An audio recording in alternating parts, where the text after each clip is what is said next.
Et le départ est donné dans ce prix Ourasi, la Sulky World Cup des 4 ans, la finale avec à l'extérieur un Cocktail du Dain qui est bien parti au centre. Cristal Josselin a pris un très bon départ, tout comme d'ailleurs le numéro 9 Kyriel, également Carlito le numéro 1, alors que Cocktail du Dain a été un petit peu repris à cet instant. Oui, il a fait une petite hésitation, Cocktail du Dain, alors que Kobayashi est au galop et faute dans le premier tournant de Califlandia, faute à l'arrière du peloton d'Eddy Giroud-Falco qui est déjà hors course. On est parti lentement avec Cool Deschamps et Carlito, comme il aime le faire, le numéro 1, qui fait l'effort désormais pour venir à l'avant du peloton. Il y parvient, il relaie pour passer devant les tribunes Cristal Josselin. Que va faire David Thomas après sa petite hésitation, un Cocktail du Dain qui était positionné plutôt en milieu de paquet mais qui s'annonce à l'extérieur. Carlito qui a donc l'avantage pour passer devant les tribunes avec Cristal Josselin qui est en deuxième position, Kyriel qui vient le long de la corde et quelques attaques à l'extérieur et notamment Cocktail du Dain qui va essayer de se rapprocher.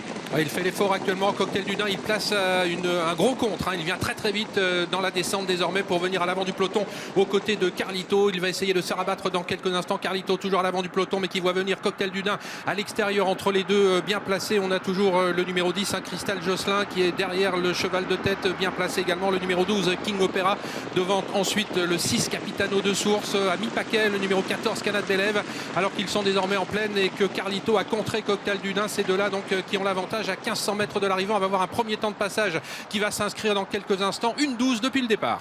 Et ça roule, et que va faire David Thomas là après être resté à l'extérieur de Carlito? Il accélère pour l'instant, Cocktail du Dain qui va venir prendre la tête à Carlito qui laisse passer pour l'instant mais qui résiste un petit peu le long de la corde. Un Cocktail du Dain qui prend l'avantage à cet instant alors que Cristal Josselin patiente côté corde avec également Kyriel qui est désormais sur une 4e ligne. On retrouve ensuite King Opera qui se retrouve le nez au vent devant encore Capitano de Source et puis un petit peu plus loin Canad Belev qui a pour l'instant une bonne course en milieu de paquet. Dans une course qui est toujours extrêmement rythmée puisqu'on est sur le pied de 11 alors qu'ils vont bientôt franchir le poteau du dernier kilomètre, franchi en tête par Cocktail du Dain. King Opera vient maintenant pratiquement à sa hauteur. Carlito est en 3e position avec le numéro 10 Cristal Josselin sur une 3e ligne. On voyage assez bien avec Capitano de Source. Ils sont passés sur le pied de 11,6 au kilomètre et Cocktail du Dain partage toujours la tête de ce groupe 1 avec King Opera.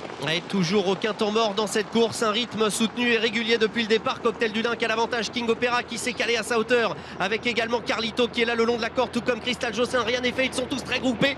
Canad Belev s'en va avoir pas mal de ressources en milieu de paquet mais c'est toujours Cocktail du Dain qui a l'avantage. Pour aborder le tournant final, toujours menacé par le numéro 12 King Opera qui trotte à son extérieur et qui lui met la pression. On se décale ensuite avec Capitano de Source qui attaque en 3e épaisseur. Canad Belev est derrière les premiers avec également Carlito alors qu'ils vont bientôt sortir du tournant final. Cocktail du Dain, King Opera avec le numéro 6 Capitano de Source. Carlito qui s'accroche, il est en 4e position. Canad Belev qui a beaucoup de ressources mais qui pour l'instant n'a pas l'ouverture. Cocktail du Dain est au galop, c'en est terminé maintenant.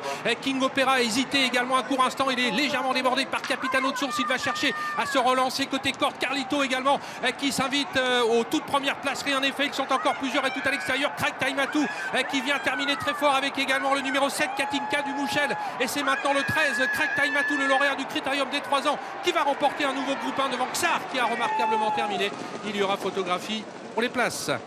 Eh bien, on a retrouvé le grand Craig Matou. Il n'avait plus réussi à gagner depuis sa victoire au niveau groupe 1. Il épingle un 2e groupe 1. Quelle performance de Craig Matou qui a été lancé à l'extérieur par Paul Ploquin et qui a remontré ce qu'il avait fait le jour. Il avait remporté son groupe 1. Pierre, une droite splendide. Oui, les attentistes sont tous à l'arrivée. Si vous regardez, il était très loin au passage devant les tribunes. Xar également. La très malheureuse, c'est Canad Belev, mais quand on court caché, c'est ce qui peut arriver.